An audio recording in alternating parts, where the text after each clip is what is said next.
लेकर आए हैं विजन आईएएस की मंथली करंट अफेयर मैगजीन दिसंबर 2024 की, जिसमें हमने अपने 2 टॉपिक्स कवर कर लिए हैं, polity and governance, international relations.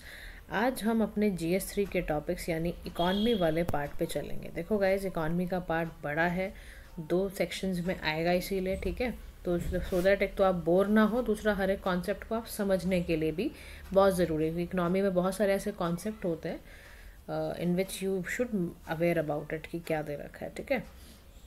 तो जो भी बच्चे चैनल पे नए हैं, सबसे पहले वो लाइक करें, शेयर करें, सब्सक्राइब करें हमारे पीएम पाठशाला चैनल को। वेलकम टू ऑल पीएम पाठशाला फैमिली, सबको स्वागत करती है। साथ ही आप लोग हमारे टेलीग्राम लिंक से भी जुड़िए ताकि इंपॉर्टेंट पीडीएफ्स, इंपॉर्टेंट एग्जाम की जानकारी आपको मिल पाए। तो वो पीडीएफ्स के लिए, इंपॉर्टेंट के हाईलाइटेड पीडीएफ्स के लिए आप टेलीग्राम का लिंक आपको पीएम पाठशाला के डिस्क्रिप्शन बॉक्स में मिल जाएगा, वहीं लिंक है, सीधा आपको ज्वाइन करना है वहाँ पर, ठीक है। तो ज़्यादा देरी ना करते हुए सीधा हम चलते हैं पहले टॉपिक पे, जिसका हम नाम है स्टेट फिनेंसेस के बारे में, ठीक है। रिज़र्व बैंक ऑफ इंडिया ने यानी आरबीआई ने रिलीज़ किया है स्टेट फिनेंसेस, ठीक है। किसने रिलीज़ करा है? आरबीआई ने। आरबीआई एक रिपोर्ट लाई है, उस रिपोर्ट का नाम था स्टडी ऑफ बजट, यानी बजट की स्टडी की रिपोर्ट लाई है 2024 से 25 का, जिसका थीम है फिस्कल रिफॉर्म्स बाय स्टेट्स। आपको पता ही है फिस्कल रिफॉर्म्स कौन लेता है? स्टेट्स लेती है। फिस्कल बजट कौन तैयार करता है? गवर्नमेंट तैयार करती है, ठीक है। यानी आरबीआई क्या लेकर आई है? स्टेट फिनेंसेस के बारे में पूरा एक बजट पे रिपोर्ट लेकर आई है और उसी बजट को बताएगी कि स्टेट गवर्नमेंट की क्या फिस्कल यानी क्या फिनेंशियल पोजीशन है इस रिपोर्ट के अकॉर्डिंग। तो बड़ा इंटरेस्टिंग टॉपिक है, ध्यान से सुनना है, ठीक है। देखो, इस टॉपिक में कह रहा है कि भारत की यानी जो स्टेट गवर्नमेंट है उनकी ना क्या क्या फिस्कल पोजीशन है। कह रहा है सबसे बड़ा मेजर देखने को मिला इस रिपोर्ट के तहत कि ना डिक्लाइन हुआ है कंसोलिडेटेड ग्रॉस फिस्कल डेफिसिट। क्या कहा जा रहा है कि जितने भी राज्य सरकारें हैं उनका अगर हम मिलाकर देखें तो ग्रॉस जो फिस्कल डेफिसिट है उनका वो क्या हुआ है? कम हुआ है। विदिन 3% ऑफ जीडीपी है। जरा 21 से 22 और 23-24 का अगर आप डेटा उठाते हैं तो यानी जितने भी भारतीय राज्य हैं यानी जो इंडियन स्टेट हैं उनका जो ग्रॉस फिस्कल डेफिसिट है from an average of 4.3% of GDP, अगर आप उसको 1998 उससे सबसे कंपेयर करोगे तो आपको नज़र आएगा कि आपका जो फिस्कल डेफिसिट है वो क्या हुआ है? कम हुआ है, ठीक है। तो ये अच्छी खबर ही है, क्योंकि फिस्कल डेफिसिट का मतलब क्या होता है कि गवर्नमेंट की बोरोइंग बहुत ज़्यादा हो रखी है। तो गवर्नमेंट की बोरोइंग बहुत ज़्यादा हो रखी है तो उसी को रोकने के लिए ही ऐसा किया जा रहा है, ठीक है ना। तो फिस्कल डेफिसिट आपको अच्छे से पता होना चाहिए कि बेसिकली गवर्नमेंट का एक्सपेंडिचर जब ज़्यादा बढ़ जाता है रेवेन्यू से भी, तब फिस्कल डेफिसिट की सिचुएशन क्रिएट हो जाती है। सेकंड, यहाँ पर इस रिपोर्ट ने बहुत ज़्यादा गौर फरमाया है रेवेन्यू डेफिसिट पे। तो कह रहे हैं जो स्टेट हैं वो मेंटेन रखते हैं 0.2% तक जीडीपी में अपना रेवेन्यू डेफिसिट को मेंटेन रखते हैं। अब देखो, रेवेन्यू डेफिसिट क्या होता है? एक होता है फिस्कल डेफिसिट, एक होता है आपका रेवेन्यू डेफिसिट।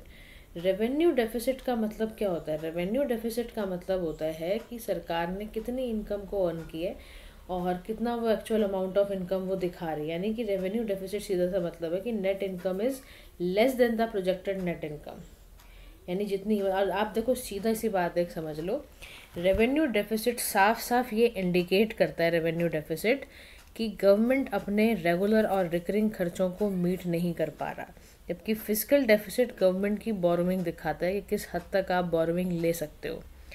रेवेन्यू डेफिसिट आपको बोरोइंग की नीड्स बताएगा कि क्या क्या बोरोइंग की नीड्स हैं आपको, ठीक है। तो कह रहा है कि उसको भी मेंटेन स्टेट्स ने 0.2% ऑफ जीडीपी तक कर रखा है। फिर तीसरी चीज़ कह रहा है कि जो एक्सपेंडिचर की क्वालिटी है वो भी इम्प्रूव हुई है।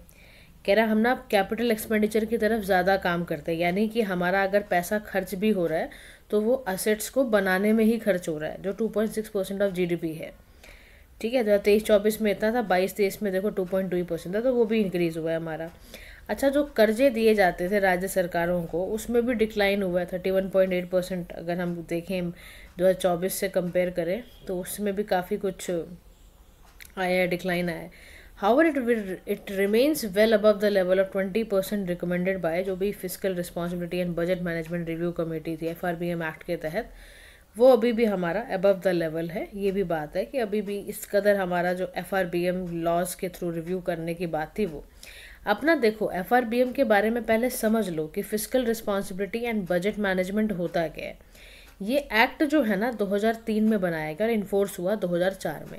इसको बनाया ही इसीलिए गया था कि हम ना ये देख पाएँ कि फिस्कल मैनेजमेंट कैसे करना है, या लॉन्ग टर्म में मैक्रो इकोनॉमिक स्टेबिलिटी को बनाए रखने के लिए किया गया, और ये भी इंश्योर करने के लिए किया गया कि जो हमारी इंटर जनरेशनल इक्विटी है वो भी मेंटेन रहे। अब क्या होता है ये इंटर जनरेशनल इक्विटी, जो शब्द आया आपके सामने, इसका मतलब है जनरेशन्स जो हैं वो भी फेयरली और जस्टली ट्रीट किया जाए। तो ये ना एक इकोनॉमी का कॉन्सेप्ट है, इसमें कॉन्सेप्ट में इकोनॉमी, साइकोलॉजिकल, सोशोलॉजिकल सब कॉन्टेक्स्ट को मिलाया जाता है।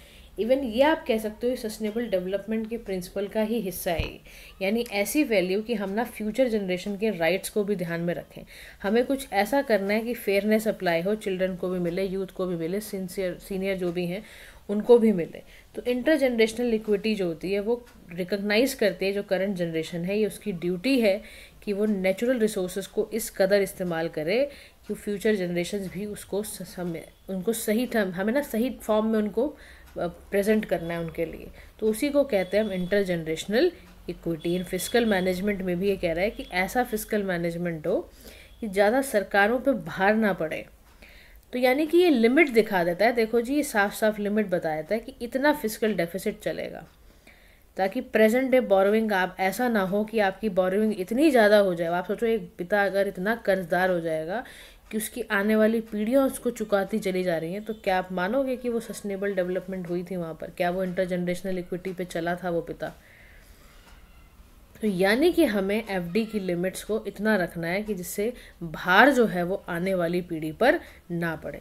तो इस एक्ट को 2004, 12, 15 में से 18 में भी 2018 में भी इसको अमेंड किया गया, में चेंजेस लेकर आएगा, और इसमें रखा गया कि फिस्कल डेफिसिट 3% जीडीपी का होना चाहिए, इससे ज़्यादा ना हो। और जो आपका सरकार की, जो आपकी वो जनरल गवर्नमेंट का डेट होता है 60% जीडीपी का होना चाहिए, और 40% स्टेट गवर्नमेंट, ऐसे करके इन्होंने 24-25 में कहा कि इस तरह से डेट आपका जो कर्ज है वो इतना ही रहे। जनरल गवर्नमेंट डेट है तो 60% ऑफ जीडीपी का हो, 40% of GDP, and state government GDP वो 20% हो। इतना तो कहा है, इतना रखना है आपको, इससे ज़्यादा नहीं करना है। फिर आगे की कहानी कहता है कि देखो कुछ टर्म्स के मैंने आपको जो मतलब समझाए वहाँ पर फॉर्मूले दिए हुए हैं, ये फॉर्मूले ज़रूर पता होने चाहिए आपको। ग्रॉस फिस्कल डेफिसिट का मतलब क्या है कि गवर्नमेंट की कितनी ज़रूरत है बोरोइंग करने की, यानी कि इसका फॉर्मूला होता है total expenditure minus revenue receipt plus non debt creating capital receipts, non net borrowing at home plus ये भी एक आपका बोरोइंग फ्रॉम अब्रॉड, जो भी मतलब दोनों ये फॉर्मूले होते हैं फिस्कल डेफिसिट को निकालने के। रेवेन्यू डेफिसिट का मतलब है सरकार के पास शॉर्टेज है, डेली अफेयर्स ही नहीं मेंटेन कर पा रही है। फॉर्मूला है रेवेन्यू एक्सपेंडिचर को निकालने का, रेवेन्यू एक्सपेंडिचर का टोटल माइनस कर दो टोटल रेवेन्यू रिसीट, आपको रेवेन्यू डेफिसिट देखने को मिल जाएगा। ठीक है, बात समझ गई सारी की सारी। अब ये कह रहे हैं कि फिर भी एक सवाल ये उठता है कि कई ऐसे राज्य हैं, कई ऐसे स्टेट्स हैं जिनमें कि फिस्कल डेफिसिट हाई है। क्यों है भाई हाई, क्या कारण है उनके हाई होने का? तो कह रहे हैं सबसे बड़ा कारण है उनके हाई होने का reduction in transfer of money from centres to state, यानी कि सेंट्रल गवर्नमेंट ने ग्रांट देना कम कर दिया है, जीएसटी कंपनसेशन कम कर दिया है, मतलब उसको सेसेस्टी कर लिया है, सेसेशन कर लिया है। फिनेंस कमीशन की ग्रांट भी इतनी नहीं मिल रही हैं, तो पैसा जब आ ही नहीं रहा तो कैसे बनेगा? एग्जाम्पल के तौर पर फिनेंस कमीशन ने ग्रांट करने को बोला गया है कि आर्टिकल 275 के फर्स्ट क्लॉज ने कहा है और दिया हुआ है कि भाई फिनेंस कमीशन जो है वो ग्रांट करे, लेकिन वो रिड्यूस होता चला जा रहा है, हर बजट में रिड्यूस होता हुआ है, रिड्यूस बाय मोर देन 18%। तो पहली बात तो पैसा ही नहीं पहुंच रहा राज्य सरकारों के पास, ठीक है, स्टेट्स के पास पैसा नहीं पहुंच रहा। दूसरा, पावर सेक्टर का लॉस बहुत ज़्यादा हो रहा है। इलेक्ट्रिसिटी जितनी भी डिस्कॉम कंपनीज़ हैं, डिस्ट्रीब्यूशन कंपनीज़ हैं, वो continue to remain a drag on state finances. Accumulated loss उनका 6.5 लाख करोड़ का लॉस हो रखा है उनके पास। फिर राइजिंग सब्सिडी बर्डन बहुत ज़्यादा पड़ गया है, यानी फार्मर्स लोन लेते हैं, उनको बार बार वेव देना पड़ता है, उनको बार बार लोन जो लिया है सरकार का पैसा कहाँ से आएगा बताओ ना, बार बार लोन ही वेव करते फिरें वो। फिर उसके बाद सब्सिडाइज सर्विसेज देनी पड़ती हैं, electricity, agriculture, house hold, cash transfer सरकार को करना पड़ रहा है, फार्मर्स को करना पड़ रहा है सरकार द्वारा, यूथ को, वुमेन को। इतना सारा जब सब्सिडी का बर्डन लिया हुआ है तो कहाँ से पैसा कमा कहाँ रहे हो फिर आप? फिर unreliable physical data on reporting है, यानी स्टेट्स के पास कोई स्टैंडर्ड होता ही नहीं है, इनकन्सिस्टेंट तरीका है। कुछ पता ही नहीं है, इतनी एम्बिग्यूटी है रिपोर्ट करने की, बहुत डिफरेंशियल ट्रीटमेंट है पब्लिक अकाउंट आइटम्स को, नॉन यूनिफॉर्म नोमेनक्लेचर्स को, डेट लाइबिलिटीज़ को कई बार रिपोर्ट ही नहीं करते हैं वो लोग। तो बहुत सारे कारण बन गए। अब कह रहा कुछ और भी ऐसे कारण हैं जिसकी वजह से फिजिकल मैनेजमेंट जो स्टेट्स का है वो इशू है उनको। कह रहा सबसे बड़ी बात, उनके पास फिजिकल डेटा ही नहीं होता। क्वार्टरली डेटा रिलीज होना होता है, वो होता ही नहीं, हैम्पर हो जाता है जब आपके पास कोई स्टेट और कुछ डिले इतना कर देते हैं, अब उनके पास अवेलेबल ही नहीं होता डेटा। फिर स्टेट फिनेंस कमीशन का delay in the setting up of this, यानी fund transfer to local government bodies, ये हैविली रिलायंट है on transfer from the state governments. फिर too many central government schemes बहुत सारी चल रही हैं, they reduce flexibility of state government spending and dilute the spirit of, इन्होंने cooperative physical federalism की स्पिरिट को ही मार दिया है बहुत ज़्यादा। इस मामले में सेंट्रल गवर्नमेंट की स्कीमें जो होती हैं वो फ्लेक्सिबिलिटी स्टेट गवर्नमेंट की स्पेंडिंग में बहुत ज़्यादा असर डालती हैं। फिर इकोनॉमिक और क्लाइमेट और जियोपॉलिटिकल अनसर्टेनिटी आपके सामने ही है, फिजिकल रिस्क बढ़े ही रहता है क्योंकि एक्चुअल जो रेवेन्यू आप कमा रहे हो, क्या एक्सपेंडिचर होगा, वो हमेशा डाइवर्ट होता रहता है डिजास्टर मैनेजमेंट, ये बहुत सारे कारणों के कारण। तो कह रहे हैं कि ऐसा क्या करें, ऐसे राज्य सरकारें स्टेट्स ऐसा क्या करें कि ऐसी कौन सी फिजिकल रिफॉर्म्स लें जिससे ये सारे मामले सुलझ जाएँ।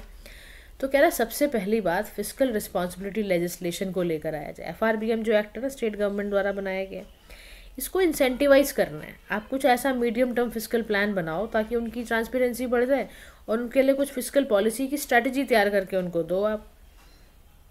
फिर ऐसे ही कुछ ना इंस्टीट्यूशनल रिफॉर्म लो, जैसे नीति आयोग कुछ सेवरल स्टेट्स, आसाम है, गुजरात है, उनके लिए स्टेट इंस्टीट्यूशन ट्रांसफॉर्मेशन बना दिया जाए। क्या जा रहा है एक्सपेंडिचर रिफॉर्म्स के लिए, ऐसे ये जो भी ये डायरेक्ट बेनिफिट ट्रांसफ़र करते हैं उसमें देखें कि किसी डुप्लीकेट फेक बेनिफिशरी के पास तो नहीं जा रहा है, कोई लीकेज तो नहीं है सिस्टम में। नेशनल पेंशन सिस्टम को हम अपनाएं, हम सिंगल नोडल एजेंसी बनाएं, टैक्स रिफॉर्म्स के फॉर्म में आप GST को अडॉप्ट करो, टैक्स एडमिनिस्ट्रेशन को और ज़्यादा मॉडर्नाइज करने की ज़रूरत है। आप क्यों नहीं चलते हो गवर्नेंस में, रजिस्ट्रेशन कराओ, फाइलिंग कराओ, कहीं से कोई पैसे का लीकेज ना हो पाए, जो सरकार का पैसा है वो सरकार को ही मिले। फिर greater reliance on market based financing. फिर पावर सेक्टर जो रिफॉर्म, जैसे उदय स्कीम है, 15 फाइनेंस कमीशन हैं, बोरोइंग बहुत ज़्यादा है हमारी, पावर सेक्टर रिफॉर्म्स हमें लेनी ही पड़ेंगी क्योंकि इतनी कैसे हम कहाँ से चुकाएंगे बताओ। तो ये बहुत ज़रूरी चीज़ें हैं। उदय स्कीम कब आई थी, इसका फुल फॉर्म क्या होता है, उसका ऑब्जेक्टिव क्या होता है, this is a question for you guys. Comment section में बताओ उदय स्कीम के बारे में मुझे, ठीक है। अभी कह रहा और बेस्ट प्रैक्टिसेस की बात बताऊं, कई सारे देखो ऐसे भी स्टेट्स हैं जिन्होंने GST सेवा केंद्र, गुजरात ने, ताकि ना रजिस्ट्रेशन और ये सब सिंप्लीफाई हो जाए, डॉक्यूमेंटेशन का मिसयूज़ ना हो। ऐसे ही हरियाणा वालों ने फैसिलिटेशन सेल्स बनाए हैं ताकि MSME जो भी है GST कंप्लाइंस उनको असिस्ट कर देते हैं स्टार्टअप्स में ही। टेंडरिंग आसाम में बनाया गया कि जिसको भी वाइन लाइसेंस लेना है तो बड़े आराम से इशुएंस हो जाएगी। ऐसी टेक्नोलॉजी देखो बहुत, देखो टेक्नोलॉजी को तो बीच में लाना ही पड़ेगा। तो यानी कि फिनटेक पे काम हमें करना ही पड़ेगा अगर हम सच में चाहते हैं रेवेन्यू को बूस्ट करना। QR कोड बनाओ, हरियाणा में नहीं बना हुआ डाइवर्जन ऑफ अल्कोहल को प्रिवेंट करने के लिए, ये सब करना ही पड़ेगा। ड्रोन सैटेलाइट की मदद से उड़ीसा के अंदर मॉनिटर की जा रही है माइनिंग ऑपरेशन, इलीगल माइनिंग को रोका जा रहा है। तो ये काम पूरे देश में क्यों नहीं हो सकता, क्यों हम टेक्नोलॉजी के पीछे भाग रहे हैं, समझ रहे हो ना। तो हमें पीछे नहीं हटना है, हमें उसके पास जाना है, टेक्नोलॉजी को अपना पार्ट बनाना है, सो दैट कि हमारा कहीं से भी रेवेन्यू डेफिसिट ना आए, फिजिकल डेफिसिट ना आए। तो रिकमेंडेशन है इस रिपोर्ट की सबसे बड़ी रिकमेंडेशन है नेक्स्ट जनरेशन, यानी फिजिकल रूल्स आप ऐसे बनाओ कि भैया हमें उनको रिसोर्सेज जो हमारी नेक्स्ट जनरेशन आ रही है उसको सही रूप में मुहैया कराने हैं। Some space to counter cyclical fiscal policy, आप एक फ्लेक्सिबिलिटी रखो। कोई एक्सोजेनस को ऐसा बाहर एक्सटर्नल शॉक लगता है, मतलब एक्सटर्नल शॉक कुछ अगर लगता है, जैसे स्विट्जरलैंड है, प्राइम एग्जांपल है डिसेंट्रलाइज फिजिकल गवर्नेंस का। वहाँ पे स्टेट्स के पास ऑटोनॉमी होती है अपने फिजिकल रूल्स को क्रिएट करने की।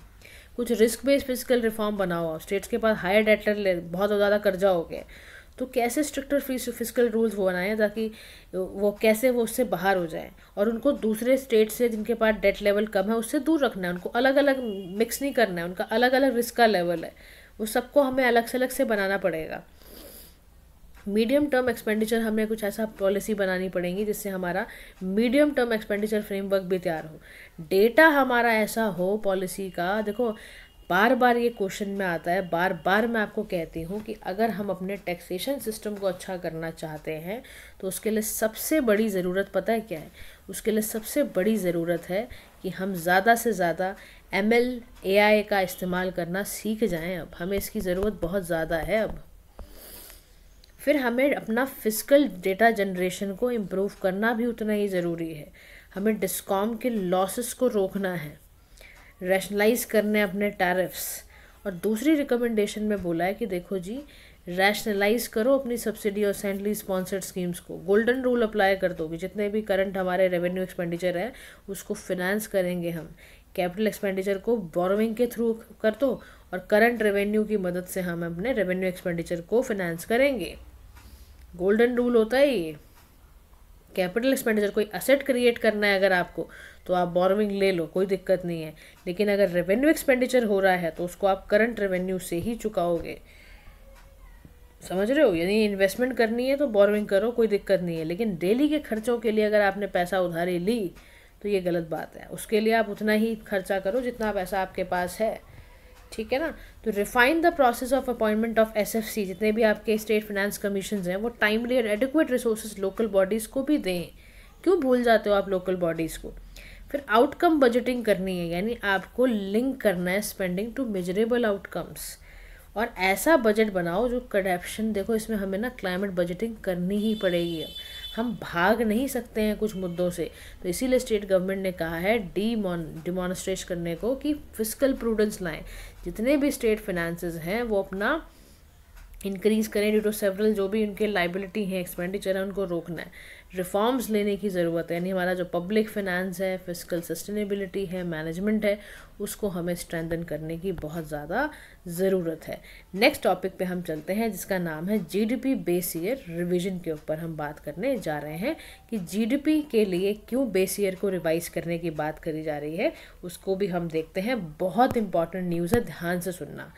गवर्नमेंट ने 26 मेंबर की एडवाइजरी कमेटी बनाई नेशनल अकाउंट स्टैटिस्टिक्स को लेकर, ताकि जीडीपी के बेस ईयर को जो एग्जिस्टिंग 2011-12 है वो क्या हो जाए 2022-23। समझ में आ रहा है? ध्यान से सुनना। 26 मेंबर की एडवाइजरी कमेटी बिठाई है नेशनल अकाउंट स्टैटिस्टिक्स की, ताकि जीडीपी का बेस ईयर जो पहले 11-12 होता था अब क्या हो जाए 2022-23। तो जो नेशनल अकाउंट स्टैटिस्टिक्स हैं उसके चेयरमैन हैं बिस्वांत गोलधर। इन्होंने आइडेंटिफाई करा है नया डेटा सोर्स और रिफाइन करा है कि कैसे इसके मेथडोलॉजी से हम कैसे कंपाइल करें। तो सेंट्रल स्टैटिस्टिक्स ऑफिस में पूरा इन्होंने डेटा निकाला, जीडीपी के एस्टिमेट करे मल्टीपल अप्रोचेस से। तो एडवाइजरी जो कमेटी है ना नेशनल अकाउंट स्टैटिस्टिक्स की, उन्होंने रिव्यू करा सारे डेटा को कि कैसे इन्फ्लेशन हो रहा है, इंडस्ट्रियल डाइस सारा चेक करा। तो प्रीवियस जो बेस ईयर था रिवीजन 2015 चेंज पैसा हमने आपको पता था 4 से 5 होता। 2015 के अंदर पहले तो बेस ईयर जीडीपी को निकालने का 2004-5, फिर 2015 में आया कि अब 2011-12 होगा। ऐसे ही 2025 में भी हम बैठे, 2024 की मैगजीन है ये, तो उसमें बात चली कि भाई अभी तो 2022-23 करने की ज़रूरत है। तो इसमें क्या होता है कि आप पहले जीडीपी एट फैक्टर कॉस्ट, आपने मैक्रो इकोनॉमिक्स अगर 12वीं की पढ़ी है तो उसमें आपने निकाला होगा, जीवीए निकालना बेसिक प्राइस पे, उस पे निकाला गया। अब देखो बेस ईयर इतना इंपॉर्टेंट क्यों है, why we are discussing base year? क्योंकि बेस ईयर एक रेफरेंस ईयर होता है, उसके प्राइसेस कैलकुलेट होते हैं ताकि रियल ग्रोथ का पता चले माइनस इन्फ्लेशन। आपकी नेशनल इनकम का, आपकी इकॉनमी का सही पता तभी चलता है जब आपको एक रेफरेंस ईयर लेके चलो। तो बेस ईयर आप समझ लो जीडीपी के कैलकुलेशन का बेंचमार्क होता है। तो फॉर एग्जांपल अगर 11-12 बेस ईयर है तो जीडीपी फॉर अदर ईयर्स किससे मैच की जाएगी, इधर 11-12 से चेक की जाएगी। रिवीजन करना इसलिए रेलिवेंट होता है ताकि जो आपके आईआईपी यानी जो इंडस्ट्रियल इंडेक्स का जो इंडेक्स है इंडस्ट्रियल प्रोडक्शन का या होलसेल प्राइस इंडेक्स का, उसके इंडेक्स को रेलिवेंट बनाने के लिए जीडीपी के बेस ईयर को अपडेट करना बहुत ज़रूरी है। और भी ज़रूरी क्यों होता है इसके लिए बता दूं। अगर आप इन्फ्लेशन के इफ़ेक्ट को रिमूव करना चाहते हो तो सबसे पहले अपडेट करना जीडीपी के बेस ईयर को बहुत ज़रूरी है। आउटडेटेड बेस ईयर होगा तो वो जीडीपी को ओवर एस्टिमेट कर देगा, वो राइजिंग प्राइसेस को इग्नोर कर देगा, तो आपके पास सही जीडीपी नहीं आ पाएगी कि असल में आपकी जीडीपी क्या है। फिर डेटा की क्वालिटी इन्हेंस करने की ज़रूरत है, नया डेटा बताना है, फ्रॉम डिजिटाइजेशन रिलायबल डेटा बनाना है और ग्लोबली कंपेयर करना है। उसके बाद पोस्ट पेंडेमिक डायनेमिक्स के बाद क्योंकि बहुत सारा चेंजेस आया है, इसीलिए जीडीपी के बेस ईयर को चेंज करना बहुत ज़रूरी हो गया था। अब जीडीपी मेजरमेंट कैसे होता है, देखो थ्योरेटिकली हम जानते हैं 3 तरीके से कर सकते हैं, प्रोडक्शन मेथड से, इनकम अप्रोच से, एक्सपेंडिचर मेथड से। हमने सबने पढ़ा है। नॉमिनल जीडीपी निकालते हैं जिसमें हम ना करंट मार्केट प्राइसेस को मेजरमेंट कर देते हैं, इसमें इन्फ्लेशन हटा देते हैं। रियल जीडीपी को निकालने के लिए हम क्या करते हैं, बेस ईयर प्राइसेस को उठाते हैं और उसमें हमें ट्रू नेचर का इकोनॉमिक ग्रोथ पता चल जाती है। जीडीपी जो हमारे देश में है उसमें कई सारी लिमिटेशन ये हैं कि हम हाउस होल्ड वर्क को कैलकुलेट नहीं करते हैं। जो हमारी माताएं बहनें घर में काम करती हैं वो हमें कौन सा, हम उनको कोई पैसे दे रहे हैं, सरकार उनको कोई पैसा दे रही है कि आप जी हाउस होल्ड वर्क करते हो जी आपके पैसे हैं। इनकम इनइक्वालिटी को हम मेजरमेंट नहीं करते, हम इन्वायरमेंटल डैमेज को नहीं देखते जीडीपी को कैलकुलेट करते समय। हमारे देश में इतनी बड़ी इन्फॉर्मल इकोनॉमी का कॉन्ट्रीब्यूशन है, हम उसको भी मिस कर देते हैं। तो वेलफेयर हमें लिविंग स्टैंडर्ड को मेजरमेंट नहीं करते हैं। ये हमारी खामियां हैं जीडीपी निकालने की। तो आपको मैंने बताया कि हमारे देश में 3 तरीके से जीडीपी कैलकुलेट होती है, production, expenditure, income. Production method में आप ये देखते हो कि इकॉनमी में कितना प्रोडक्शन हुआ है, इन एक्सपेंडिचर में आप देखते हो कि कितना स्पेंडिंग हुई है, इनकम में आपको कहाँ कहाँ से प्रोडक्शन से कहाँ से इनकम आई है। This is how these are the formulas to calculate GDP by 3 ways. ठीक है। अब चाइना में जीडीपी कैलकुलेशन अलग होता है, अकाउंटिंग सिस्टम अलग है।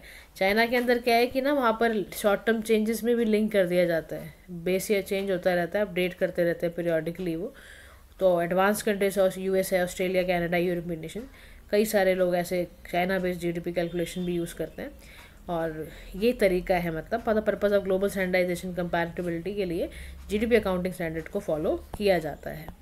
अब हम चलते हैं हमारे नेक्स्ट आर्टिकल में, that is FDI, foreign direct investment से रिलेटेड टॉपिक आया। कह रहा क्यों न्यूज़ में है, कह रहा न्यूज़ में इसलिए था क्योंकि जो डेटा निकाला गया है department for promotion of industry and internal trade द्वारा, उसमें बताया गया है जो क्यूमुलेटिव अमाउंट है एफडीआई का, जो इनफ्लो भारत में है, यानी जो भारत में आ रहा है, वो $1 ट्रिलियन हो गया है। बहुत ज़्यादा, जो अप्रैल 2000 अगर आप देखो तो बहुत क्रॉस किया है, मतलब उम्मीद से भी ज़्यादा एफडीआई का इनफ्लो भारत में हुआ है। कह रहा अगर आप डिकेड उठाओ 2014 और 24 का, तो वहाँ पर 119% एफडीआई के इनफ्लो में बढ़ोतरी हुई है और इंडिया का जो एफडीआई है वो 20 टाइम बढ़ा है। तो अगर आप 2000 to 2024 देखो तो इंडिया में सबसे ज़्यादा एफडीआई जो आई है वो सर्विस सेक्टर में बहुत ज़्यादा आई है। याद रखो ये data prelims point of view, mains point of view से बहुत इंपॉर्टेंट है। मेंस में तो आंसर लिखते वक्त काम आएगा ही, प्रीलिम्स में तो मतलब महा इंपॉर्टेंट है ये। ठीक है। तो सेक्टर वाइज एफडीआई का इनफ्लो यहाँ पर देखा गया है एंड आप देखते जाओ डिस्ट्रीब्यूशन कैसे कैसे करा हुआ है। देखो सबसे ज़्यादा अगर आप देखो यहाँ पर 16% आपका सर्विसेज से पैसा आ रहा है। महाराष्ट्र में एफडीआई का इनफ्लो सबसे ज़्यादा है। डिस्ट्रीब्यूशन आप दूसरी कंट्री से सबसे देखोगे अगर कहाँ से हमारा सबसे ज़्यादा आ रहा है, तो मॉरिशस से बहुत ज़्यादा आ रहा है एफडीआई इनफ्लो। समझ रहे हो आप। अब फॉरेन डायरेक्ट इन्वेस्टमेंट होता क्या है, सबसे बड़ा सवाल। तो एफडीआई का मतलब है इन्वेस्टमेंट थ्रू कैपिटल इंस्ट्रूमेंट, यानी कि जो व्यक्ति भारत में ना रहता हुआ बाहर रहता है और अनलिस्टेड इंडियन कंपनी में आकर वहाँ पर अपना नाम दर्ज कराता है, वहाँ पर पैसा पे करता है और या लिस्टेड कंपनी में भी करता है, 10% से ज़्यादा का शेयर खरीदता है, समझ रहे हो, इन्वेस्टमेंट करता है यानी कि। तो यानी एफडीआई एक लॉन्ग टर्म इन्वेस्टमेंट है जो net date creating capital flow की तरह काम करती है।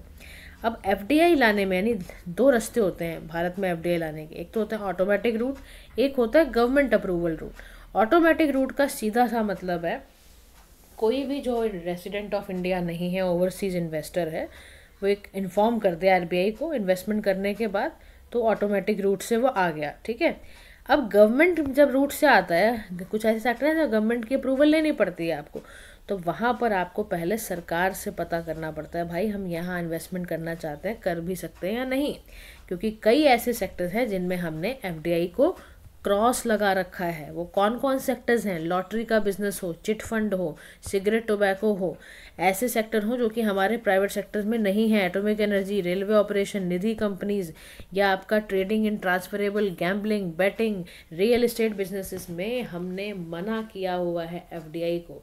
अब आपका सवाल होना चाहिए कि मैम निधि कंपनीज क्या होती हैं। तो निधि कंपनीज का मतलब होता है कि Nidhi company basically non banking financial corporation है और ये लैंड एंड बोरो करती हैं मनी टू इट्स मेंबर्स। इनका मेन गोल है मेंबर्स को हेल्प करना, पैसे को सेव करने में, बोरो करने में, जब भी उनको ज़रूरत हो, और इन्हें रेगुलेट आरबीआई ही करता है। इन सभी सेक्टर्स में एफडीआई की मनाही है, प्रोहिबिटेड है। ठीक है। रेगुलेशन की बात की जाए तो एफडीआई इंडिया में एफडीआई पॉलिसी 2020 के तहत फेमा के द्वारा इसको रेगुलेट किया जाता है।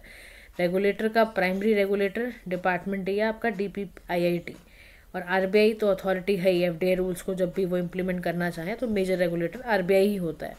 अब दो किस्म के तरह की चीज़ें हैं, देखो, एक होता है एफडीआई, एक होता है फॉरेन पोर्टफोलियो इन्वेस्टमेंट यानी एफपीआई। एफडीआई के अंदर foreign entity long term operation के लिए जब पैसा इन्वेस्ट करती है तो उसको एफडीआई कहते हैं। यहाँ पर शॉर्ट टर्म गेंस के लिए पैसा इन्वेस्ट किया जाता है, बॉन्ड खरीद के, स्टॉक खरीद के। ठीक है। यहाँ की जो इन्वेस्टमेंट है financial non financial resources technology में की जाती है। यहाँ पे स्टॉक और बॉन्ड स्पेसिफिकली फॉरेन पोर्टफोलियो में खरीदा जाता है। यहाँ स्टेबिलिटी, लो वॉलेटिलिटी, यहाँ वॉलेटिलिटी बहुत ज़्यादा है, और यहाँ पे इन्वेस्टर का कंट्रोल बहुत ज़्यादा है, यहाँ कम है। यहाँ लिक्विडिटी कम है, यहाँ हायर लिक्विडिटी है, कभी भी इन्वेस्टमेंट खरीद या बेच सकता है। ठीक है। दोनों में फ़र्क पता होना चाहिए आपको। फॉरेन डायरेक्ट इन्वेस्टमेंट और फॉरेन पोर्टफोलियो इन्वेस्टमेंट में फ़र्क बड़े ही ध्यान से पता होना चाहिए। अब भारत देश में अगर हम एफडीआई की बात करें तो क्या क्या चैलेंजेस हैं। सबसे बड़ा चैलेंज है भारत देश में एफडीआई को लेकर, वो है कॉम्प्लेक्स रेगुलेशन है हमारा, और हमारी पॉलिसी जो है वो बहुत ही ज़्यादा अनसर्टेन है, यानी बहुत ज़्यादा कॉम्प्लेक्सिटी है हमारे रेगुलेशन में। हमारा जो टैक्स लॉ है, हमारा जो ट्रांसफ़र प्राइसिंग है, इससे फॉरेन इन्वेस्टर बहुत दुखी हो जाता है, कह रहा है इतनी कंप्लाइंसेस, इतने लीगल डिस्प्यूट, इतने फाइनेंशियल लॉसेस, कौन जाएगा यहाँ पर, इतना आप एक्सप्लॉइट करते हैं इंडिया वाले, ये ऐसे बोल के जाते हैं। सही बात है। Retrospective taxation and Vodafone leading to legal dispute, पता है आपको। अब आपको ये पता होना चाहिए दोस्तों कि रेट्रोस्पेक्टिव टैक्सेशन क्या होता है, ये तो पता ही होना चाहिए ना आपको। तो रेट्रोस्पेक्टिव टैक्सेशन का मतलब है जब टैक्स चार्ज किया जाए for transaction in the past, यानी आप एडिशनल टैक्स चार्ज कर रहे हो specified date in the past. मतलब नेशन अलाउ है to implement a rule of tax impose करने में सर्टेन प्रोडक्ट्स सर्विसेज में before the date on which the law is passed. अब आप सोचो, अगर इस तरह से टैक्स को करा जाएगा, लिया जाएगा, तो कितना इन्वेस्टर को अच्छा लगेगा, समझ रहे हो आप। तो रेट्रोस्पेक्टिव टैक्सेशन से बहुत लड़ाई हो चुकी है, ऑलरेडी बहुत लड़ाइयाँ लड़ चुके हैं लोग, तो इसलिए बहुत ज़्यादा हो गए थे वो दुखी, समझ रहे हो। तो इसीलिए यहाँ पर वो बोल रहा है कि वो लीगल डिस्प्यूट तक बात पहुँच गई थी। फिर है ना, हमारे देश में ना इंस्टीट्यूशनल डेफिशिएंसी भी बहुत है। जो कंपटीशन कमीशन ऑफ इंडिया की जो बॉडी है वो ना इंटायरली इफ़ेक्टिव नहीं है। बहुत अच्छा ना कंपटीशन, अगर कोई भी एंटी कॉम्पिटिटिव काम चल रहा है वो कर नहीं पा रही है उसको ठीक से, यानी इंडिया की इकोनॉमिक डेवलपमेंट में बहुत बड़ा सवाल है। ये पता नहीं क्या करते हैं ये लोग, मिसयूज़ होने दे रहे हैं डोमिनेंट पोजीशंस का। ये आप देखो, बड़ी अजीब सी बात है, फ्लिपकार्ट में कंट्रोवर्सी हुई, ठीक है ना, India losing out form preferential treatment under the US का जीएसआई, इन्होंने प्रेफरेंशियल ट्रीटमेंट से ही हमें हटा दिया था फ्लिपकार्ट कंट्रोवर्सी की वजह से। तो हमारे यहाँ ना जो ऑर्गेनाइजेशंस हैं वो भी ठीक से काम नहीं करती हैं।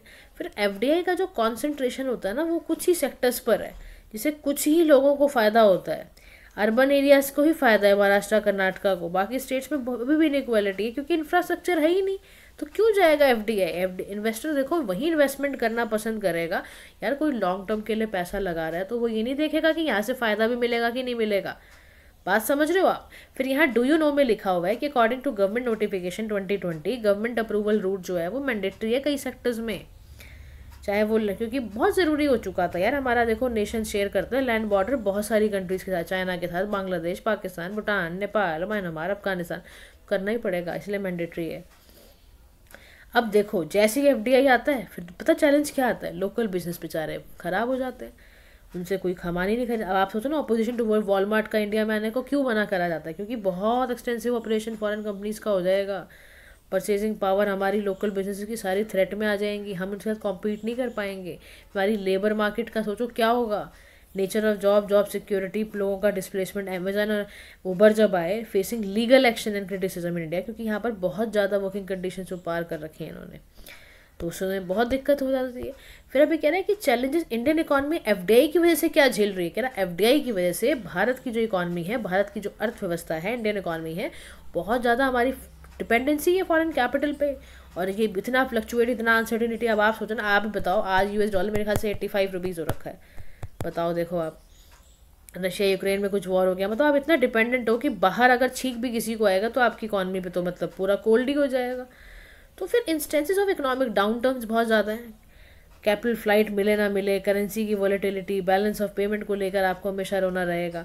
फिर क्या ना, डेवलपमेंट वर्सेस एनवायरनमेंट को पुअरली मैनेज होती है एफडीआई। इकोसिस्टम मोबिलिटी को थोड़ा ध्यान देंगे, एनवायरमेंटल डिग्रेडेशन दूसरी कंट्री में हो रहा है। यूके बेस्ड वेदांता रिसोर्सेज ने माइनिंग एक्टिविटीज़ कर दी नियामगिरी हिल्स में, तो बहुत सारे एक्टिविस्ट वहाँ खड़े हो गए कि भाई क्या कर रहे हैं, माइनिंग एक्टिविटीज़ कर रहे हैं, आपका देश कर क्या रहा है, देख क्या रहे हो आप। तो यानी कि आप एफडीआई जो इन्वेस्टर कर रहा है उसको देखो अपने प्रॉफिट से लेना देना है, आपके देश में वो कुछ भी हो उसको कोई लेना देना नहीं होता। बायो पायरेसी हो गई फार्मास्यूटिकल इंडस्ट्री में, तो कौन सा आप किसी की इंटेलेक्चुअल प्रॉपर्टी को आप बचा ही नहीं पाते हो यार, तो इकॉनमी को धक्के नहीं पहुँचेंगे। तो कह रहे देखो भारत में एफडीआई के इन्फ्लो को प्रमोट करने के ये तरीके बन सकते हैं। मेक इन इंडिया ले आओ, स्टार्टअप इंडिया ले आओ, पीएम गति शक्ति ले आओ, आत्मनिर्भर भारत ले आओ। आप सही बात है, ईज ऑफ डूइंग बिजनेस भी हमारा देखो काफ़ी अच्छा हुआ है, तो उसने बहुत हमारे को तरक्की दी है। जन विश्वास वाला एक्ट चाहे हमारा आया हो, हमने बहुत सारे कंप्लाइंसेस को रिड्यूस करा है।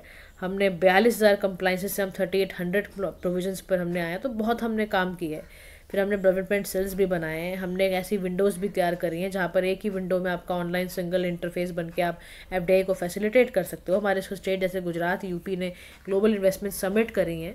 वाइब्रेंट गुजरात ग्लोबल समिट ने बहुत सारा एफडीआई लाया, $55 लेकर आया $1 मिलियन के अंदर। तो वे फॉरवर्ड में कह रहा है कि देखो हमें ना अब सभी स्टेट्स के लिए सोचना होगा, सभी स्टेट्स के लिए इंफ्रास्ट्रक्चर और स्किल इन्वेस्टमेंट की बात क्यों नहीं करते हम, ताकि सभी का वर्क इन आपका कॉम्पिटिटिवनेस बढ़े ना। मल्टी मॉडल कनेक्टिविटी पे चलो, आप अब अपस्किलिंग करो, सनराइज सेक्टर से रिन्यूएबल एनर्जी है, ये सब को है बैलेंस करके चलना पड़ेगा बहुत ज़्यादा आपको अपनी पॉलिसी रिफॉर्म्स को। बाबा कल्याणी कमेटी जो थी, फिर डिस्प्यूट रेजोल्यूशन भी लाना है आपको ना। देखो अगर कुछ लगे तो आप क्या करो, स्ट्रीमलाइनिंग डिस्प्यूट रेजोल्यूशन एकदम तुरंत ख़त्म करो आप। जब भी आर्बिट्रेशन लाना पड़े, कमर्शियल कोर्ट का लेना पड़े, लो मदद आप।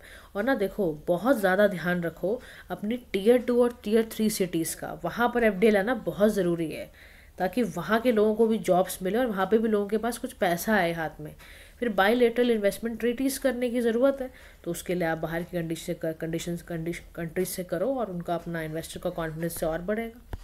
ठीक है, तो ये एफडीआई इन्फ्लो के लिए अच्छा एक टॉपिक था। नेक्स्ट हम चलते हैं बैंकिंग लॉज अमेंडमेंट बिल 2024 के बारे में हम बात करने जा रहे हैं। अब देखो रिसेंटली क्या हुआ, बैंकिंग अमेंडमेंट बिल आया और पास हुआ लोकसभा द्वारा, ताकि गवर्नेंस इंडिया के बैंकिंग स्टेट सिस्टम के हम स्टैंडर्ड्स को बढ़ाना चाहते हैं, अब उनका ट्रांसपेरेंसी अकाउंटेबिलिटी को हम अच्छा करना चाहते हैं। ठीक है, तो बिल प्रपोज हुआ आरबीआई एक्ट द्वारा और अलग अलग एक्ट जितने भी हैं इनके आए। अब ना इसमें ना की कुछ प्रोविजंस हैं बिल के, क्या है ध्यान से समझना। क्या ना इसमें ना डेफिनेशन दी गई है फोर्टनाइट फॉर कैश रिजर्व्स, यानी fortnight for cash reserve redefine as either 1st to 15th और 16 to last day of each month. ये सभी शेड्यूल्ड और नॉन शेड्यूल्ड बैंक्स के लिए बनाया गया है। Substantial interest in a company दिया जाएगा, जो पहले 5 लाख था। Paid up capital 10% of the paid up capital 2 crore किया गया, रिवाइज किया गया। इन्वेस्टर का एजुकेशन प्रोटेक्शन फंड के लिए हमने बात करी है कि उसके लिए डिविडेंड क्लेम जो रह गया था वो सब पे दिया जाएगा। रिम्यूनरेशन ऑडिटर्स को भी दिया जाएगा, बैंक्स ने एम्पावर करने की बात करी गई है।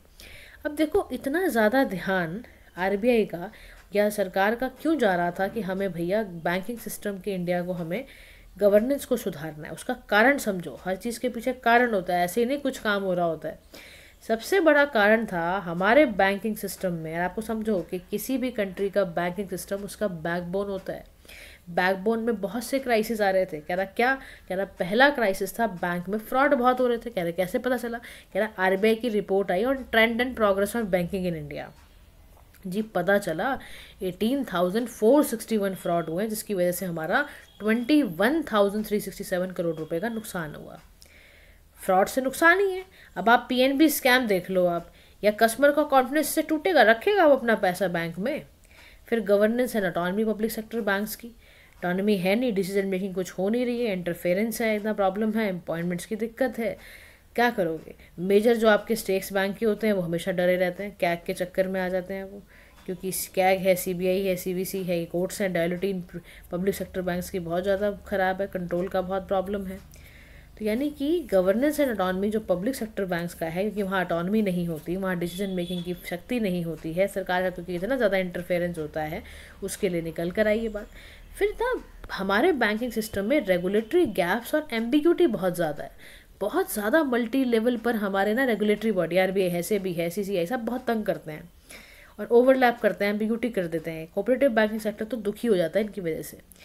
वीकर रेगुलेशंस है, क्योंकि क्लोजर हो गया इसी 17 कोऑपरेटिव बैंक तो बंद हो गए। उन्होंने कहा भैया बंद करो, हमारा कैंसिलेशन कर दो। आरबीआई ने भी कैंसिल कर दिया, record number of license cancellation by 2023 में इतना ज़्यादा ये फेडअप हो गए थे। फिर स्ट्रक्चरल इश्यूज बहुत हैं। क्रेडिट ग्रोथ जो हमारे डिपॉजिट ग्रोथ जो होती है आउटपेस कर देती है हमेशा क्रेडिट ग्रोथ, क्योंकि house hold saving bank deposit से म्यूचुअल फंड, इंश्योरेंस, पेंशन हर जगह जाती है, तो स्ट्रक्चरल लिक्विडिटी का इशू रहता है।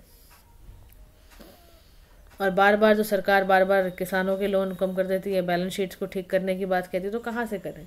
फिर साइबर सिक्योरिटी, आईटी का रिस्क, बहुत ज़्यादा बैंक्स पे साइबर अटैक होने की दिक्कत है, डिजिटल फ्रॉड हो जाते हैं। अब उसका क्या करे बैंक, कहाँ से वो पैसा दे। तो ये बहुत ज़्यादा समस्या बैंक। अब आप देखते नहीं हो, अब आप किसी को भी फ़ोन कॉल कर रहे हो आजकल तो आपको मिलती है ना एक आईवीआर पे ही, तो एक व्यक्ति आपको समझा रहे होते हैं साइबर फ्रॉड से कैसे दूर रहें, तमाम तरह की चीज़ें आप सुनते हो आजकल। वो क्यों सुन रहे हो, यही सब कारण बन गए। इतने फ्रॉड देखे हैं, अभी आरबीआई बता रहा है कि ज़बरदस्त फ्रॉड हुए हैं। अब उसके बाद ये कह रहा है कि इम्प्रूव कैसे हो बैंकिंग गवर्नेंस इंडिया में। देखो सरकार उसके लिए क्या कर रहा है और आरबीआई क्या कर रहा है। तो कह रहा है, देखो जी, यूनियन गवर्नमेंट ने रिफॉर्म्स तो देखो किए हैं पब्लिक सेक्टर बैंक्स में, रिकैपिटलाइज करके, बेसल नॉर्म लगाकर, और आरबीआई ने भी एसेट क्वालिटी रिव्यू मैनेजमेंट कर प्रॉम्प्ट करेक्टिव एक्शंस पीसीए लेकर काम तो किया है, स्ट्रेस एसेस पे भी काम करा है, बैंकिंग का स्ट्रेस हटाने के लिए भी काम करा है, रेगुलेटरी उसको भी और अच्छा बढ़ाया है। लेकिन कह रहा है फिर भी आपको ना सबसे पहला काम करने की ज़रूरत है कि पब्लिक सेक्टर बैंक्स की ऑटोनॉमी को इंश्योर करो आप। कह रहा पीजे नायक कमेटी की रिकमेंडेशन थी कि गवर्नमेंट एक सेटअप करे bank investment company under the companies act 2013, ताकि एक पेरेंट कंपनी की तरह वो गवर्नमेंट के स्टेक्स को मैनेज कर पाएँ। फिर परफॉर्मेंस बेस्ड इंसेंटिव देना है, यानी कंपनसेशन अलाइन करें बैंक एग्जीक्यूटिव प्रॉफिट और रिजल्ट ड्राइवन वाली चीज़ें हो। ट्रांसपेरेंसी अकाउंटेबिलिटी बढ़ाने की बहुत ज़रूरत है। स्ट्रेंथन करना है आपने transparency in decision making. National committee जो सेकंड है, रोबस्ट विसल फ्लोर मैकेनिज्म है, ताकि एम्प्लॉयज, स्टेक होल्डर्स वगैरह वो सस्पिशियस एक्टिविटी से बच के रहें। फिर रेगुलेटरी कोऑर्डिनेशन से हमें बचना है, सिंप्लीफाई करना है, स्ट्रीमलाइन करना है रेगुलेटरी कोऑर्डिनेशन को। जो आपका आरबीआई है, सेबी है, हॉलिस्टिक इफेक्टिव रेगुलेशन करें बैंकिंग और आपके फाइनेंस सेक्टर इंडिया में। ठीक है, तो ये सब काम अगर हम करेंगे तो हमारा डेफिनेटली बैंकिंग सेक्टर अच्छे से वर्क करना शुरू कर देगा। अब हम आज का लास्ट टॉपिक पढ़ते हैं, जिसका नाम है ट्रिपल पी, जिसका नाम क्या होता है, public private partnership framework in India.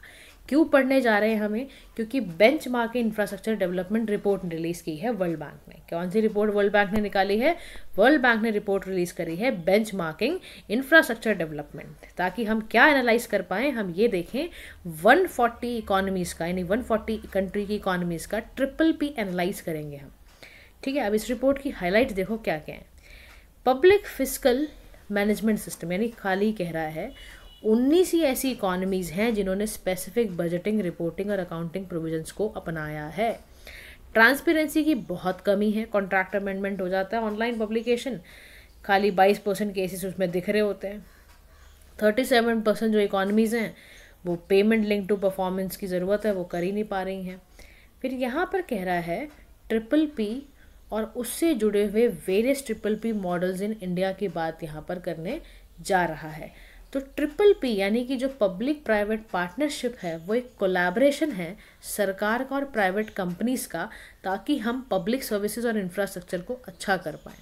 अब प्राइवेट इन्वेस्टमेंट यूनिट क्या है, डिपार्टमेंट ऑफ इकोनॉमिक अफेयर्स का है। ये रिस्पॉन्सिबल है पॉलिसी लेवल मैटर्स को काम करने के लिए, चाहे वो पॉलिसी बनाना हो, स्कीम्स तैयार करना हो, कैपेसिटी बिल्डिंग का हो, इस पे काम करता है। अब हम देखते हैं various triple P models in India. Triple P model Bharat में कौन कौन से हैं उसको समझना। सबसे पहला हमारा ट्रिपल पी मॉडल है बिल्ड ऑपरेट ट्रांसफ़र, यानी एक ऐसा मॉडल है जहाँ पर प्राइवेट एंटिटीज़ जो होती हैं उनको बाहर जैसे वो रिसीव करें फ्रेंचाइज है ना, फाइनेंस के फॉर्म में, डिज़ाइन या बिल्ड एंड फैसिलिटी ऑपरेटर कुछ स्पेसिफिक टाइम के लिए, और उसके बाद अब ओनरशिप ट्रांसफ़र करने की बात आए तो वो पब्लिक सेक्टर को दे दिया जाता है। अब यहाँ पर आप समझ रहे हो यहाँ पर क्या किया जा रहा है, जो प्राइवेट प्लेयर होता है ना, वो पैसा लगाना चाहे वो लगा सकता है, डिज़ाइन बनाना चाहे, ठीक है ना। स्पेसिफिक पीरियड तक वो पैसा बिल लेता रहेगा सरकार से और अपना काम डिज़ाइन वगैरह बना देगा और कुछ समय बाद वो सरकार को वापस दे देगा। अब इस अरेंजमेंट से क्या होता है, प्राइवेट सेक्टर का पार्टिसिपेशन बढ़ जाता है। फिर ट्रिपल पी मॉडल भारत में है बिल्ड ऑन ऑपरेट। इस मॉडल में जैसे टाउन बनाना हो, कुछ बिल्ड करना हो, प्रोजेक्ट बनाने हो बड़े बड़े ना, तो इंसेंटिव दे देती है सरकार और कहती है हम ना टैक्स भी आपसे नहीं लेंगे, 5 साल तक आप बना के हमें दे दो, तो वो भी एक तरीका होता है। फिर बीओटी एनयूटी भी होता है ये, इसमें private sector efficiency through contract base करके कराया जाता है। फिर operation and maintenance service contract कर दिए जाते हैं, कुछ ऐसे कंसेशन कॉन्ट्रैक्ट बना दिए जाते हैं। इंजीनियरिंग प्रोक्योरमेंट कंस्ट्रक्शन मैनेज करने के लिए या हाइब्रिड एन्युटी मॉडल, इसमें आपको ईपीसी बीओटी को मिला के काम कराया जाता है। तो ये सारे ही तरीके हैं भारत देश में ट्रिपल पी यूज़ करने के। अब आप ये समझो कि स्पेसिफिकली भारत में यानी इंडिया में पब्लिक प्राइवेट पार्टनरशिप की ज़रूरत क्यों है। उसका सबसे बड़ा कारण है इंफ्रास्ट्रक्चर गैप। भारत में सबसे ज़्यादा इंफ्रास्ट्रक्चर का गैप आपको मिलेगा, लूप होल मिलेगा, क्योंकि यातायात के साधनों की कमी, ट्रांसपोर्टेशन की कमी, एनर्जी की कमी, अर्बन डेवलपमेंट की कमी के कारण हमें करना पड़ता है। एग्जाम्पल के तौर पर मुंबई का जो कोस्टल रोड प्रोजेक्ट है वो ट्रिपल पी मॉडल पे बना है ताकि ट्रैफिक कंजेशन वहाँ पर मुंबई का हम ख़त्म कर सकें और कोस्टल एक्सेस को बढ़ाने के लिए करा गया है। फिर रिसोर्स के मोबिलाइजेशन के लिए भी भारत को बहुत ज़्यादा ज़रूरत है कि वो ट्रिपल पी मॉडल पे चले, क्योंकि गवर्नमेंट के पास इतना पैसा नहीं होता है कि वो लार्ज प्रोजेक्ट्स पे लगा पाए। तो अगर पब्लिक और प्राइवेट फाइनेंसिंग मिल जाती है तो उसमें बहुत फ़ायदा हो जाता है। जैसे कह रहा है कि 2023 की आरबीआई रिपोर्ट ने बताया कि बहुत सारे स्टेट्स को फिस्कल डेफिसिट था, उनका इंफ्रास्ट्रक्चर बजट वो पैसा लगा ही नहीं पा रहे थे, तो कहाँ से लाएं, प्राइवेट तरीके से लाना पड़ेगा। इसीलिए ज़रूरत हमें प्राइवेट सेक्टर की, पब्लिक प्राइवेट सेक्टर की इसलिए चाहिए क्योंकि एफिशिएंसी और इनोवेशन चाहिए। वो कहाँ से लाओगे, वो इनसे मिलती है आराम से। कह रहा कैसे, कह रहा प्राइवेट सेक्टर के इन्वॉल्वमेंट से ना किसी भी जगह की एफिशिएंसी और इनोवेशन बढ़ती है। कह रहा कैसे, कह रहा दिल्ली का जो इंटरनेशनल एयरपोर्ट है ना, वहाँ पर एडवांस टेक्नोलॉजी चाहिए थी, चेक इन ऑटोमेटेड और इम्प्रूव पैकेज हैंडलिंग चाहिए थी। तो कह रहा वो उसमें हमने प्राइवेट सेक्टर को इन्वॉल्व किया, रिस्क शेयर हो जाता है, ये भी बड़ी बात है। फिर सस्टेनेबल डेवलपमेंट गोल्स के लिए भी, क्योंकि हमारा सबसे बड़ा प्रायोरिटी सेक्टर है, देखो SDG जो 9 है ना, उसमें हम इंफ्रास्ट्रक्चर की बात करते हैं कि अच्छा होना चाहिए, तो वो भी हमारा तभी अच्छा होगा जब हम ट्रिपल पी मॉडल लाएंगे। फिर सर्विस डिलीवरी हम चाहते हैं अच्छी हो जाए। रानी कमलापति जो स्टेशन भोपाल का है वो ट्रिपल पी मॉडल पे बना है, रीडेवलप करा गया था, उसको कोलैबोरेशन इसलिए बहुत ज़रूरी है इनके साथ करना। लेकिन इतना आसान नहीं है रास्ते ये वाले भी, कई चैलेंजेस हैं जो भारत को फेस करने पड़ते हैं ट्रिपल पी मॉडल से। तो पहला प्रॉब्लम है रेगुलेटरी इश्यूज़। जो ministry of statistics and program implementation है, 449 प्रोजेक्ट्स हैं जिसमें कि कॉस्ट ज़्यादा लग रही है, लैंड एक्विजिशन इशू बहुत आ रहे हैं, एनवायरमेंटल क्लियरेंस नहीं मिल रही है, तो कहाँ से प्राइवेट सेक्टर पैसा लगाएगा। फिर फाइनेंशियल कंस्ट्रेंट तो है, हाई कैपिटल चाहिए आपको, और नेशनल इंफ्रास्ट्रक्चर प्लान के लिए आपको 111 यानी 111 लाख करोड़ रुपए चाहिए नेक्स्ट 5 ईयर्स में। कहाँ से लाओगे पता नहीं कुछ। लॉन्ग टर्म कॉन्ट्रैक्ट के इशू बहुत ज़्यादा हो जाते हैं। प्रोजेक्ट 20 से 30 साल चलेगा, उसके बाद उनको जाके कुछ अगर इकोनॉमी में, पॉलिसी में कुछ नेगोशिएशन करने पड़े तो भी वहाँ लॉस ना हो जाए, प्राइवेट सेक्टर को डर लगा रहता है। डिस्प्यूट रेजोल्यूशन की प्रॉब्लम। फिर स्टेट ऑन जो एंटरप्राइजेज हैं उसको, उनको लगता है कि कैसे हम इन्वॉल्वमेंट करें, स्टेट उनको भी अच्छा नहीं लग रहा होता, वो भी इन्वॉल्व ही नहीं करना चाहते। तो सरकार ने इसीलिए ना कुछ स्टेप लिए ताकि हमारे देश में ट्रिपल पी मॉडल बूस्ट हो। उसके लिए हमने अप्रेजल कमेटी तैयार करी, 77 सेक्टर प्रोजेक्ट में हमने रिकमेंड करा कि बुलाओ भैया प्राइवेट सेक्टर के प्लेयर को बुलाओ। फिर चाहे वो नेशनल मोनेटाइजेशन स्कीम हो, वायबिलिटी गैप फंडिंग हो, ये सब हमने तरीके बनाए ताकि हमारे देश में ट्रिपल पी मॉडल ज़्यादा से ज़्यादा हो। आपने अभी हम FDI पढ़ा, 100% FDI देते हैं ट्रिपल पी सेक्टर्स में। SPB ऑटोमेटिक रूट से आ सकते हो आप। तो इसीलिए देखो अब यहाँ पे ना कह रहा है, विजय केलकर कमेटी आई थी ट्रिपल पी मॉडल को अप्रूव करने के लिए, तो उसके लिए हमने ना 5 पॉइंटर्स इस कमेटी ने बड़े अच्छे बताए थे। कह रहा ट्रिपल पी मॉडल को अगर इम्प्रूव करना है ना भारत में, सर्विस डिलीवरी फोकस करो आप, कॉन्ट्रैक्ट ऐसे दो, प्रायोरिटी बेस पे दो service delivery, rather than just physical benefit सारे मत दिखाया करो, प्रायोरिटाइज सर्विस डिलीवरी पे रखो आप। फिर रिस्क मैनेजमेंट पे ध्यान दो कि कैसे एक एडवांस मॉडलिंग करो कि कॉस्ट इफेक्टिव भी हो और एफिशिएंसी भी बढ़ी रहे, पैसा भी कम लगे और काम भी बहुत बेहतरीन हो जाए। फिर ट्रिपल पी के लिए ना आप एक रिव्यू कमेटी बिठाओ, कोई अगर ऐसा कोई ट्राइब्यूनल नहीं बिठाओगे तो उनको जो कॉम्प्लेक्स इशू होंगे तो कहाँ से डिस्कस करेंगे। फिर लीगल इशू आ जाए, कोई डिवीजन करना हो तो आपको प्रिवेंशन ऑफ कॉन्ट्रैक्ट एक्ट से करो, करप्शन एक्ट से करो आप, ताकि आपका एक नेशनल फैसिलिटेशन कमेटी आपको इम्प्लीमेंट करनी ही पड़ेगी ताकि टाइमली प्रोजेक्ट अप्रूव हो जाएं। कि अप्रूव नहीं होंगे तो वो ना भाग जाते हैं फिर प्राइवेट प्लेयर वाले। इंडिपेंडेंट रेगुलेशंस की बहुत ज़रूरत है, रेगुलेटर फॉर वेरियस सेक्टर ज़रूरत है, रोड्स हो, पोर्ट्स हो, सबके लिए अलग अलग प्रोजेक्ट डेवलपमेंट तभी होगा जब एक इंडिपेंडेंट रेगुलेटर होगा।